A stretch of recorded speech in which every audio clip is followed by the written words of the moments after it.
Hello everyone, welcome to my channel. आज हम बात करने वाले हैं हिस्ट्री ऑफ इंडियन कॉन्स्टिट्यूशन।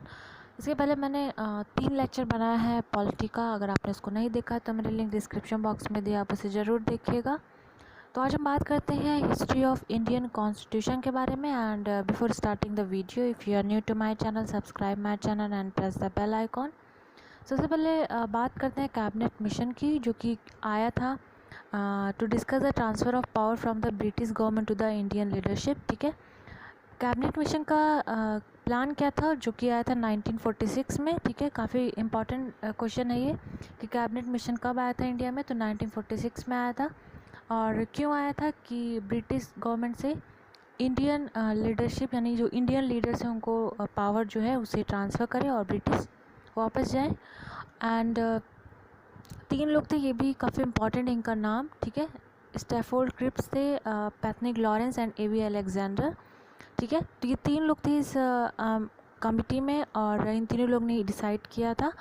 तो ये तीनों नाम बहुत इंपॉर्टेंट है और ये याद रखना कि 3 ही लोग थे। And during this time the Congress president was Pandit Jawaharlal Nehru. मैंने बस इंपॉर्टेंट पॉइंट्स कवर किए हैं। ठीक है, जैसे कि पूछा जा सकता है कैबिनेट मिशन, जैसे मैंने बताया कि क्यों आया था, उसके बाद कब आया था ये इंपॉर्टेंट बन जाता है। उसके बाद कितने लोग थे उस टाइम, तो 3 लोग थे। ठीक है, इसमें इंडियन कोई नहीं था, ये ध्यान रखना है। और कभी कभी ये भी पूछता है कि जब कैबिनेट मिशन इंडिया में आया था तो उस टाइम कांग्रेस का प्रेसिडेंट कौन था, तो कौन थे, पंडित जवाहरलाल नेहरू। उसके बाद इन तीनों के जो भी इन लोगों ने स्ट्रैटेजी बनाई, उसके बाद क्या हुआ, इंडियन कॉन्स्टिट्यूएंट असेंबली का बताया गया कि एक कॉन्स्टिट्यूएंट असेंबली बनेगी। एंड जैसे मैंने यहाँ पे लिखा हुआ, on the recommendation of cabinet mission the constituent assembly has been frame to develop constitution of India. ठीक है, कॉन्स्टिट्यूशन ऑफ इंडिया को बनाने के लिए जो भी कैबिनेट मिशन था उसने क्या बताया, उसने रिकमेंड क्या किया, कॉन्स्टिट्यूएंट असेंबली बनेगी to frame the constitution of India. And इसके कितने मेंबर्स थे, members of the main assembly में 389 मेंबर्स थे। कभी कभी एग्जाम में पूछता है कि जो मेन असेंबली थी उसमें कितने मेंबर्स थे, तो 389 मेंबर्स थे, जिसमें 15 वुमेन थी एंड 374 मेन थे। ठीक है, उसके बाद 14 अगस्त 1947 में एक सेपरेट असेंबली बनी फॉर पाकिस्तान। एंड उसके बाद इंडिया में कितने मेंबर्स बचे, 299 मेंबर्स बचे। और 24 जनवरी 1950 में only 284 members sign into the constitution.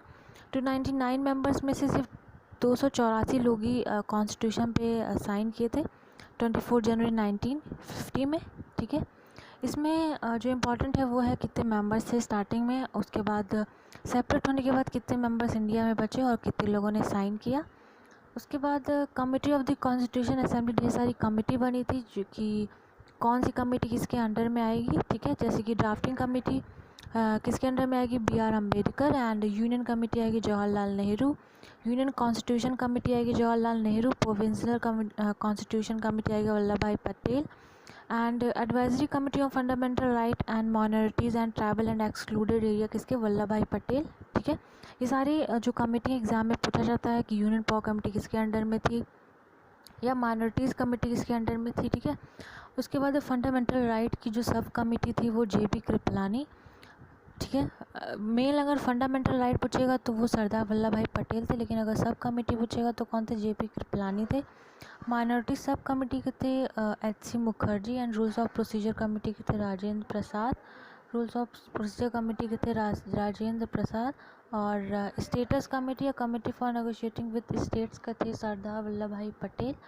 ठीक है, उसके बाद स्टीयरिंग कमेटी के थे Rajendra Prasad. And national flag and ad hoc committee के थे कौन, राजेंद्र प्रसाद। ठीक है, ये काफ़ी इंपॉर्टेंट है। उसके बाद committee for the function of the constituent assembly के GV मावलंकर, जो कि फर्स्ट स्पीकर ऑफ लोकसभा भी थे, GV मावलंकर। तो ये थे committee for the function of the constituent assembly. And house committee के कौन थे, सीतामढ़ैया थे। एंड लैंग्वेज कमेटी के थे सत्यनारायण। ठीक है, and order of business committee के थे KM Munshi.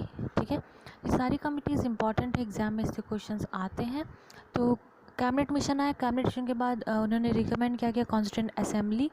Constituent assembly 2 part में डिवाइड हुई, एक पाकिस्तान के लिए और एक इंडिया के लिए। इंडिया के लिए ढेर सारी कमेटी बने, उनके हेड बने, तो मैंने बताया कौन कौन से हेड थे। उसके बाद एक क्वेश्चन और एग्ज़ाम में आता है कि जो ड्राफ्टिंग कमेटी थी, जैसा कि मैंने बताया, उसमें जो हेड कौन थे, बी आर अम्बेडकर थे, और उसमें 7 मेंबर्स और थे। वो जो 7 मेंबर्स थे वो मैंने यहाँ पे नाम लिखा है, क्योंकि एग्ज़ाम में इन 7 मेंबर्स के बारे में पूछता है। काफ़ी इंपॉर्टेंट है ये, बहुत बार एग्ज़ाम में ये आया है। जैसे कि पहला कौन है, कृष्ण स्वामी अय्यर है, उसके बाद एन गोपाला स्वामी है, बी आर अम्बेडकर थे ही, के एम मुंशी थे, एंड मोहम्मद सदुल्ला थे, बी एल मिट्टर थे, डी पी खैतान थे। तो पूछा जाता है कि बी आर अम्बेडकर के अलावा और कितने मेंबर्स थे, तो बी आर अम्बेडकर के अलावा कितने थे, 6 मेंबर्स थे, और बी आर अम्बेडकर को लेके 7 मेंबर्स थे। जो मैं बोल रही हूँ ये काफ़ी इंपॉर्टेंट है, क्योंकि एग्ज़ाम में ऐसे क्वेश्चन आते हैं कि बी आर अम्बेडकर के अलावा और कितने मेंबर्स थे, तो 6। और अगर पूछेगा ड्राफ्टिंग कमेटी में कितने मेंबर्स थे, तो वो सिर्फ 7 मेंबर्स थे। उसके बाद एन माधव राव ने रिप्लेस किया किसको, बी एल मिट्टर को, because of ill health. And T T Krishnamachari ने रिप्लेस किया किसको, डी पी खैतान को, जिसकी डेथ हो गई थी 1948 में। तो ये भी याद रखना कि कौन किसको रिप्लेस किया था, ये भी कभी कभी एग्ज़ाम में पूछता है। ये जो मैं ड्राफ्टिंग कमेटी काफ़ी इंपॉर्टेंट, इससे बहुत बार क्वेश्चंस आए हैं, तो ये बहुत ज़्यादा इंपॉर्टेंट है। ठीक है, उसके बाद meeting and session of the assembly के बारे में बात करते हैं। ठीक है, तो जैसे मैंने बताया कैबिनेट मिशन, फिर कॉन्स्टिट्यूएंट असेंबली उनके हेड, उसके बाद मीटिंग एंड सेशन स्टार्ट होते हैं। ठीक है, तो फर्स्ट मीटिंग जो हुई थी वो हुई थी 9 दिसंबर 1946 में। ये डेट काफ़ी इंपॉर्टेंट है, पूछता है कि फर्स्ट मीटिंग कब हुई थी, तो 9 दिसंबर 1946 में नई दिल्ली में हुई थी।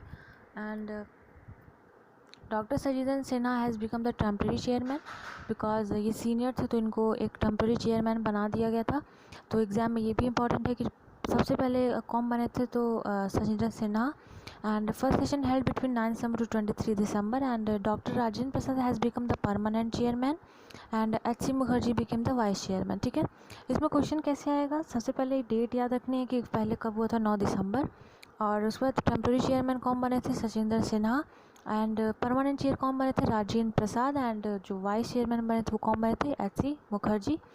उसके बाद ये जो चेयरमैन की बात है कि जो भी कमिटीज़ बनी है, जो भी लोग रिकमेंड करेंगे, वो एक कोई सुनने वाला होना चाहिए। जैसे कि लोकसभा में स्पीकर होता है, ठीक है, और राज्यसभा में चेयरमैन होता है, तो उसी तरीके से कमेटी बनी हुई थी। सॉरी, ये बना हुआ था कि कौन सुनेगा सबकी बातें और कौन डिसाइड करेगा। तो ये सारी चीज़ें थी, इसलिए इनको चेयरमैन बनाया गया था कि एक सुनने वाला होना चाहिए। उसके बाद 13 दिसंबर 1946 में पंडित जवाहरलाल नेहरू ने क्या प्रेजेंट किया था, एक ऑब्जेक्टिव रिजोल्यूशन। ठीक है, in the assembly which was pass by assembly on 22 January 1947, then it converted into preamble. ठीक है, तो यहाँ से भी क्वेश्चन आता है कि ऑब्जेक्टिव रिजोल्यूशन किसने प्रेजेंट किया था, तो वो याद रखना है कि जवाहरलाल नेहरू ने प्रेजेंट किया था। कब प्रेजेंट किया था, ये डेट भी काफ़ी इंपॉर्टेंट है, 13 दिसंबर 1946 में। एंड पास कब हुआ था, ये भी इंपॉर्टेंट है, 22 जनवरी 1947 में ये पास हुआ था। और फिर इसको किस में कन्वर्ट कर दिया गया, प्रीएम्बल में। प्रीएम्बल क्या होता है ये मैं आगे बताऊँगी ये भी।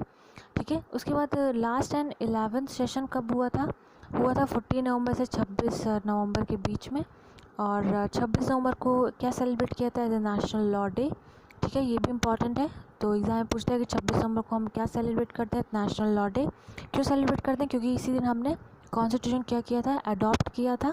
ठीक है, अडॉप्ट किया था 26 नवंबर को, और लागू कब हुआ था, 26 जनवरी। ठीक है, उसके बाद ये भी पूछता है कि हमने अपने कॉन्स्टिट्यूशन को कितने दिन में कंप्लीट किया, तो हमें लग गए थे 2 years 11 month and 18 days। ये काफ़ी इंपॉर्टेंट है, 2 years 11 month and 18 days। And the last and second meeting held between 24 जनवरी 1950। ठीक है, फर्स्ट मीटिंग हुई थी 9 दिसंबर, और लास्ट मीटिंग कब हुई थी, फर्स्ट मीटिंग हुई थी 9 दिसंबर 1946, सॉरी 1947, हाँ 46 में हुई थी। और जो फाइनल हुआ था वो कब हुआ था, 1950, तभी लग गए थे 2 साल 11 महीने और 18 दिन। उसके बाद टोटल कॉन्स्टिट्यूशन इम्प्लीमेंट 26 जनवरी 1950, जैसे कि मैंने बताया कि लागू पूरी तरीके से कब हुआ था, 26 जनवरी 1950। पूछेगा अडॉप्ट कब किया था, 2 क्वेश्चन बनते हैं। अडॉप्ट किया था हमने 26 नवंबर को, और पूरी तरीके से लागू हुआ था 26 जनवरी 1950। ठीक है, उसके बाद प्रीएम्बल के बारे में बात करें कि प्रीएम्बल होता क्या है, तो preamble is a short description of idea and goal of constitution. ठीक है, and it is a soul of constitution, and it is a summary और की ऑफ कॉन्स्टिट्यूशन। ठीक है, जैसे कि कॉन्स्टिट्यूशन हमें पता है कि बहुत बड़ा है। ठीक है, पूरी दुनिया में सबसे बड़ा कॉन्स्टिट्यूशन किसका है, इंडिया का है। तो इसको पढ़ना काफ़ी इतना आसान नहीं है। तो प्रीएम्बल क्या है, एक समरी है। अगर कोई प्रीएम्बल पढ़ लेगा तो कॉन्स्टिट्यूशन के बारे में वो अच्छी तरीके से समझ जाएगा कि कॉन्स्टिट्यूशन में क्या लिखा हुआ है। तो प्रियम्बल को हम क्या बोल सकते हैं, एक तरह से समरी है कॉन्स्टिट्यूशन की, ठीक है, और ये काफ़ी इंपॉर्टेंट भी है। And earlier it was not consider as a main part of the constitution, ठीक है। प्रियम्बल जब जवाहरलाल नेहरू ने प्रेजेंट किया था तो इसको कॉन्स्टिट्यूशन का पार्ट नहीं माना गया था, ठीक है। But in 1973 Kesavananda Bharati case and in 1995 LIC case supreme court consider at is a main part of the constitution, ठीक है। तो 1976 केशवानंद भारती केस, ये भी मैंने एक वीडियो बनाया है सेपरेट, अगर आपने इसको नहीं देखा तो मैंने लिंक डिस्क्रिप्शन बॉक्स में दिया है, आप इसे ज़रूर देखिएगा, काफ़ी इंपॉर्टेंट है और काफ़ी कुछ जानने को मिलेगा। तो इन दोनों केस के बाद क्या हुआ था कि सुप्रीम कोर्ट ने ये डिसाइड किया कि जो प्रियम्बल है वो, and supreme court consider it is A main part of the constitution, तो ये एक मेन पार्ट है कॉन्स्टिट्यूशन का। एंड और है it is amendable but not justification and challengeable, इसको अमेंड किया जा सकता है लेकिन इसको जस्टिफाई या चैलेंज नहीं किया जा सकता, ठीक है।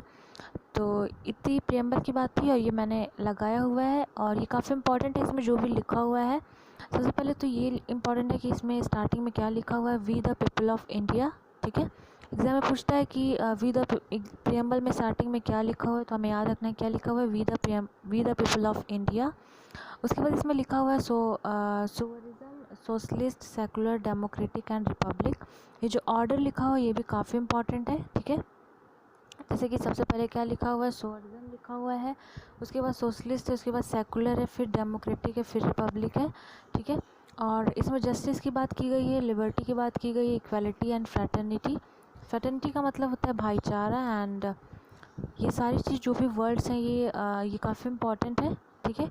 तो ये याद रखना है, कभी कभी एग्जाम में पूछता है कि कौन सा वर्ड प्रियम्बल में नहीं है, तो ये जितने भी वर्ड हैं इंपॉर्टेंट है और इनके ऑर्डर काफ़ी इंपॉर्टेंट है कि कौन से ऑर्डर में लिखा हुआ है। तो बस यही था कॉन्स्टिट्यूशन की assembly, and I hope you like the video, and if you like the video hit the like button and don't forget to subscribe.